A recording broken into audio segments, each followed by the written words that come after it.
Hi friends, అందరూ ఎలా ఉన్నారు? వెంకటేశ్వర నుంచి పిలుపు వచ్చేసింది బ్రో. అందుకే ఇంకా ఆలోచించకుండా తిరుపతికి స్టార్ట్ అయిపోయాం. ఈ సమ్మర్లో మా దక్షగాడితో తిరుపతి ప్రయాణం అంటే పెద్ద సాహసం అనే చెప్పాలి. కానీ తిరుపతి అంటే మాకేంటో తెలియని ఒక ఎనర్జీ వచ్చేసిద్ది బాడీలోకి. ఇంకా ఏం ఆలోచించకుండా స్పాట్లో టికెట్స్ బుక్ చేసుకొని బయలుదేరిపోయాము. మా ఆడళ్ళ సంగతి తెలిసిందేగా. తిరుపతి ఎంటర్ అవుతుంటేనే ఆ వైపు తగులుతూనే ఉంది పాజిటివ్గా. అలానే ఆ వెంకటేశ్వర స్వామి ఫేస్ ఇంప్రెషన్ తెలుసుగా అందరికీ. ఇది తిరుపతి నుంచి బెంగళూరు వెళ్ళే హైవేలో రైట్ సైడ్ ఉంటుంది. ఇంకా క్లియర్గా చెప్పాలంటే శ్రీవారి మెట్టుకు వెళ్తున్న దారిలో రైట్ సైడ్లో మీకు కనిపిస్తుంది. ఎంతో అద్భుతం కదా ప్రకృతి. ఎలా ఇలాంటి అద్భుతాలు మనకు అప్పుడప్పుడు తగులుతూ ఉంటాయి. అలా శ్రీవారి మెట్టుకు స్టార్ట్ అయ్యాము. మంచి ఎనర్జీతో ఫేసులు కలకలాడిపోతున్నాయి. స్టార్టింగ్లో ఓం గోవిందా గోవిందా ఇలా స్టార్ట్ అయిపోయాం సరదాగా. తిరుపతి మెట్లు ఎక్కితే కానీ మాకు అర్థం కాలేదండి. వానర సైన్యం మనకు ఎక్కడైనా ధైర్యానికి తోడు ఉంటుంది తెలుసుగా. జై బజరంగబలి. అలానే మా వైఫ్ ఫస్ట్ టైం ఎక్కుతుంది శ్రీవారి మెట్టు. చాలా ఎక్సైటింగ్గా ఉంది. అలానే మా దక్షగాడికి కూడా ఫస్ట్ టైం ఇది. ఇప్పటి వరకు మా దక్షిణగాడిని ఒక ఫేజ్లో చూశాను. కానీ ఈ శ్రీవారి మెట్టు మహిమ వల్ల వాడిది నేను రెండో ఫేజ్ చూశాను. వాడి స్టామినా కానీ వాడి పవర్ కానీ సైలెంట్గా ఉన్నాడు చిట్టి కోతిలాగా. వన్స్ ఒక్కసారి వాడిని దింపిన తర్వాత చూసాము అబ్బాబ్బాబ్బా షాకుల మీద షాకులు, ట్విస్టుల మీద ట్విస్టులు.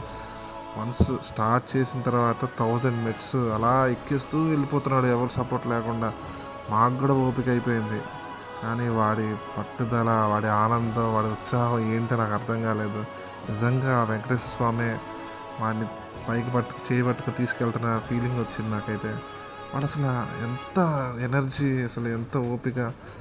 వెనక తిరిగి మీరు రండి ఫాస్ట్గా అన్నట్టుగా పిలుస్తున్నాడు. ఈ అంటూ అంటూ హుషారుగా వెళ్ళిపోతున్నాడు. తెలిసిందేగా మనవాడు క్యూట్నెస్ గురించి. అందరూ వెళ్ళే వాళ్ళందరూ మనవాడు ముద్దులు పెట్టటాలు, మధ్య మధ్యలో ఎత్తుకోవటాలు, నడవటాలు. అసలు ఇంత స్టామినా ఎలారా ఏంట్రా అనుకునే అప్పుడు నాకు తర్వాత అర్థమైంది పిల్లలకి పౌష్టికాహారం ఎంత మంచి పెట్టాలో అని. కానీ వాళ్ళకి ఎంత మంచి ఫుడ్ పెడితే వాళ్ళకి అంత స్టామినా, అంత బాగుంటారు. పెద్ద ఎగ్జాంపుల్ వీడే. అసలు ఎలా ఎక్కుతున్నాడు చూడండి, ఎంత సింపుల్గా, ఎంత హ్యాపీగా, సరదాగా. అసలు నేనైతే షాక్ అయిపోయాను.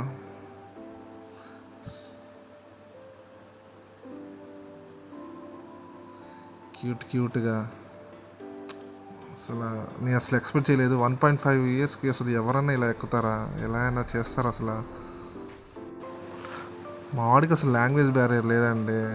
తమిళ, తెలుగు, హిందీ అని ఎవ్వరు లేరు. ఎవరు పడితే వాళ్ళు నవ్వుతే చాలు, మంచిగా స్మైల్ ఇచ్చి చక్కగా వాళ్ళతో పాటు వచ్చేస్తాడు. ఫుల్గా ఆడుకుంటూ పాడుకుంటూ సరదాగా 1800 మెట్టు దాకా వచ్చేసాము. ఇంకా మనోడి క్రేజ్ సంగతి తెలిసిందేగా. వాడి ఎనర్జీని చూసి అందరు షాక్ అయిపోయారు. అసలు ఎంత ఫాస్ట్గా ఉన్నాడు చూడండి. అన్ని మెట్లు ఎక్కిన తర్వాత కూడా ఎంత ఫాస్ట్గా పరిగెడుతున్నాడు చూడండి. అది మా వాడంటే వాళ్ళ విషయం కాదు. నిజంగా నేనైతే షాక్ అంటే షాక్ అంతే. వాడు చిలిపి అని చూడండి. నేనైతే షాక్ అయిపోయాను నైద్యం అని చెప్పేసి. తర్వాత అలా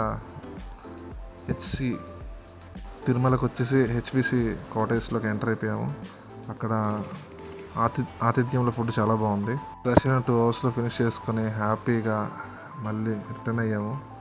సమ్మర్ అయితే అదిరిపోతుంది.